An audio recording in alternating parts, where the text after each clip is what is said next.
আল্লাহর কাছে ক্ষমা চাও, দুনিয়াটা কিছুই না রে যুবক। ওই কবরে যাওয়ার পরে গুনাহগারের কবরের দুই পার্শ্বের মাটির চাপ পাজরের হাড় চুরমার হয়ে যাবে। একটা নয়, দুটো নয়, 70 থেকে 99টা সাপের কামড়। কবরের ভিতরে জাহান্নামের আগুন।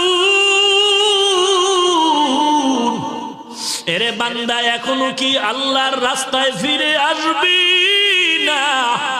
আল্লাহ দেখায় দেয় দুনিয়ার বিল্ডিং এর আগুনে কত যুবকের লাশ, আর চিৎকারের আওয়াজ, বাঁচাও বাঁচাও। একটু চিন্তা করে দেখ, যখন আগুন লাগছিল শরীরের মধ্যে তখন ওদের কেমন লাগছিল, অবস্থাটা কেমন হয়েছিল। ওরা যখন আগুনের মধ্যে সবাই জানালা দিয়া হাত দিয়া কয়, কে আছো, আমাদের বাঁচাও।